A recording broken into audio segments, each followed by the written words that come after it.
Alors, que regardent les banques lorsque vous faites une demande de prêt immobilier? Lorsque vous faites une demande de prêt immobilier, vous allez devoir constituer un dossier à destination de la banque. Ce dossier, il va être constitué notamment des 2 derniers avis d'apposition, des 3 derniers bulletins de salaire et de vos 3 derniers relevés de compte. Donc ces documents servent à quoi? En fait, ils servent à la banque pour connaître vos charges et vos revenus et pour savoir dans quelle mesure vous êtes un client à qui attribuer un prêt. C'est-à-dire un client qui va être sûr et qui va apporter les garanties qu'il faut pour rembourser les futures mensualités du prêt. Donc ça, c'est la partie qui concerne vos finances personnelles.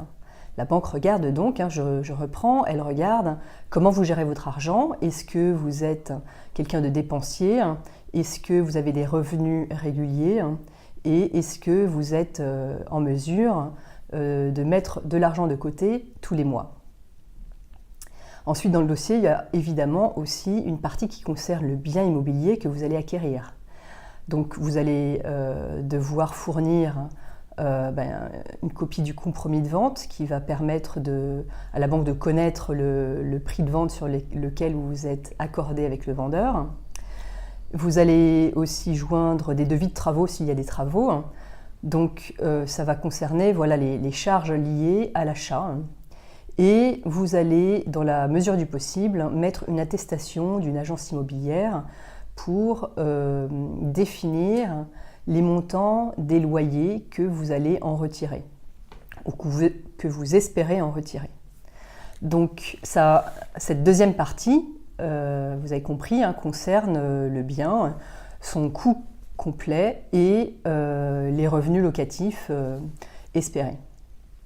Avec tous ces éléments, donc, la banque va vous connaître et connaître vos habitudes de dépenses en termes de personnes en fait, et elle va également calculer un taux d'endettement qui va lui donner un indicateur pour savoir si vous avez les moyens théoriques, puisque c'est un calcul, de mettre suffisamment d'argent de côté.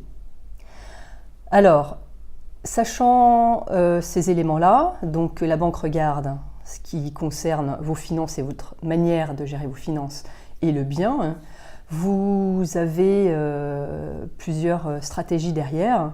C'est de vous assurer déjà en amont que vous avez un dossier plutôt sexy, c'est-à-dire qui va séduire les banques, en faisant en sorte de mettre à plat vous-même vos finances. C'est-à-dire, vous pouvez faire l'exercice dès aujourd'hui, si vous envisagez un investissement locatif, par exemple, faire l'exercice qui consiste à regarder vos comptes en banque et à savoir, en fait, quelles sont vos dépenses nécessaires et celles qui sont peut-être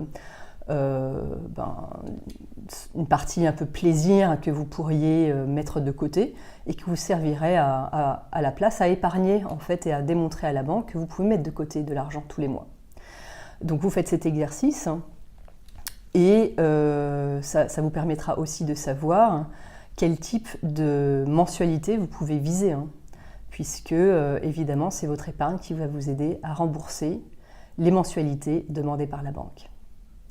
Voilà, donc dans d'autres vidéos, je vous expliquerai un peu plus en détail les stratégies à adopter pour monter un beau dossier de banque.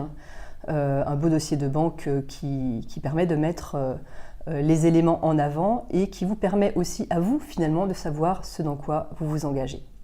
Je vous dis donc à bientôt. Au revoir.